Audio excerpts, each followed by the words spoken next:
4월 26일 화요일 아침 묵상의 시간입니다.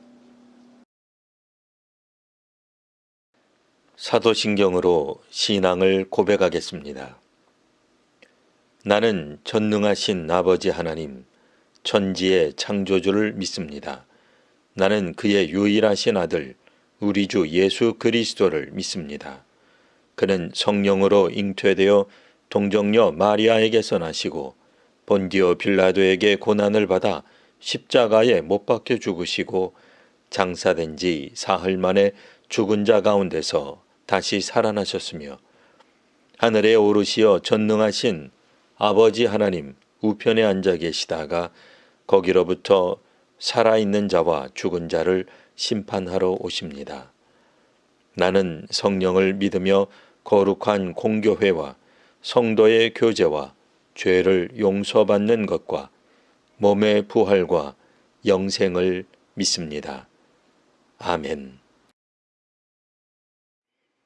이제 다 함께 찬송하겠습니다.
오늘 우리에게 주시는 하나님 말씀은 구약 성경 나훔 2장 1절에서 2절, 8절에서 13절까지 말씀입니다. 파괴하는 자가 너를 치러 올라왔나니 너는 산성을 지키며 길을 파수하며 내 허리를 견고히 묶고 내 힘을 크게 굳게 할지어다. 여호와께서 야곱의 영광을 회복하시되 이스라엘의 영광 갖게 하시나니 이는 약탈자들이 약탈하였고 또 그들의 포도나무 가지를 없이 하였음이라. 니느웨는 예로부터 물이 모인 못 같더니 이제 모두 도망하니 서라 서라 하나 돌아보는 자가 없도다. 은을 노략하라, 금을 노략하라. 그 저축한 것이 무한하고 아름다운 기구가 풍부함이니라. 니느웨가 공허하였고 황폐하였도다. 주민이 낙담하여 그 무릎이 서로 부딪히며 모든 허리가 아프게 되며 모든 낯이 빛을 잃도다. 이제 사자의 굴이 어디냐?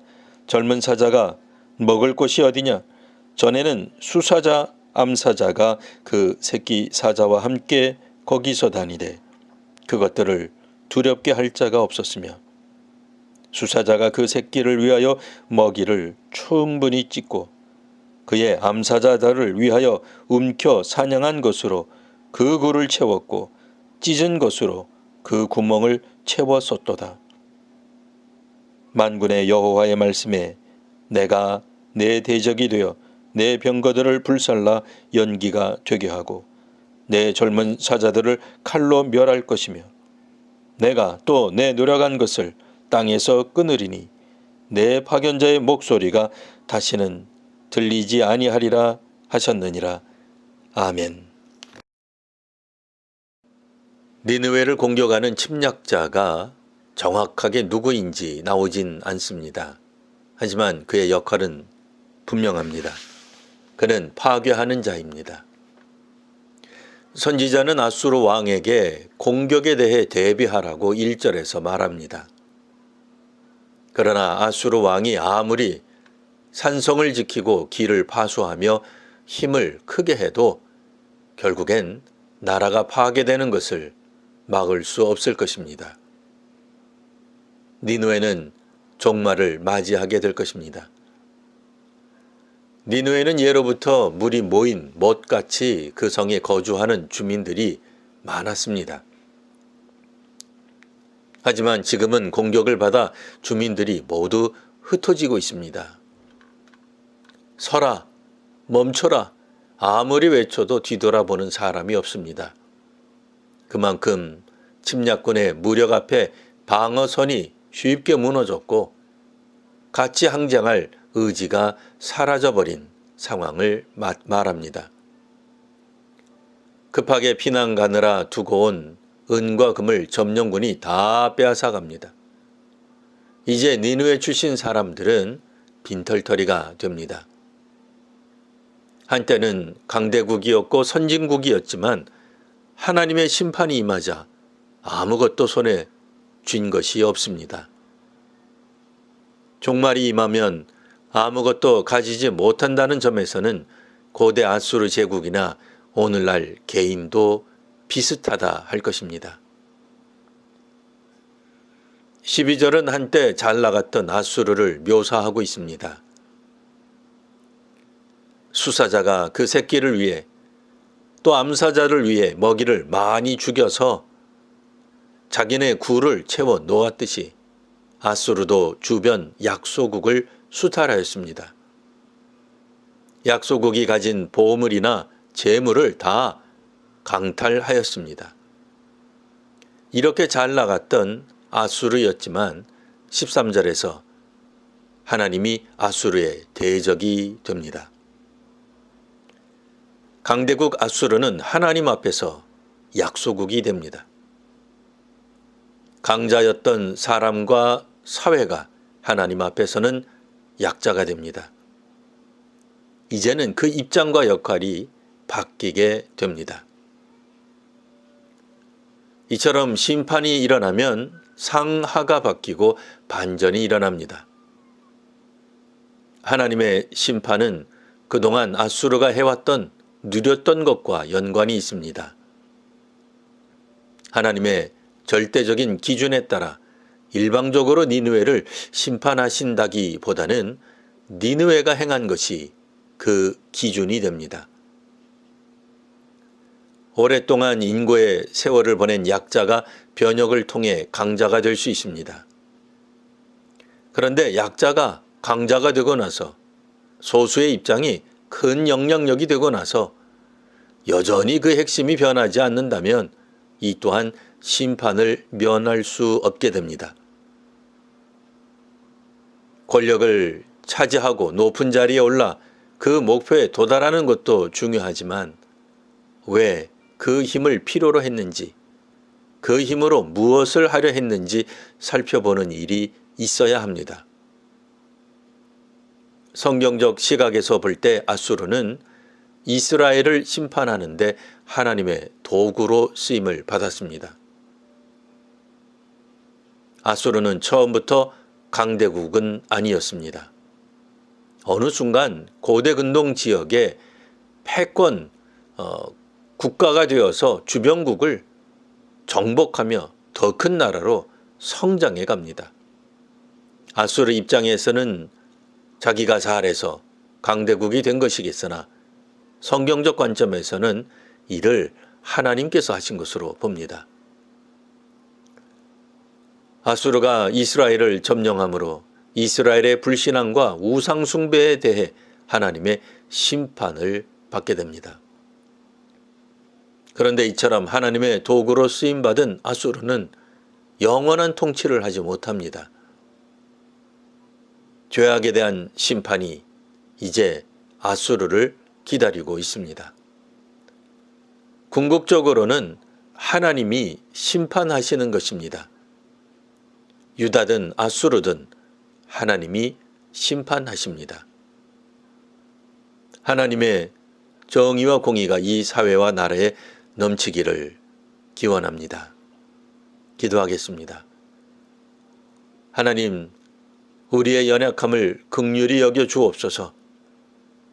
사회에 만연했던 계층 간의 갈등이 사라지며 권력 이동이 일어나고 있습니다.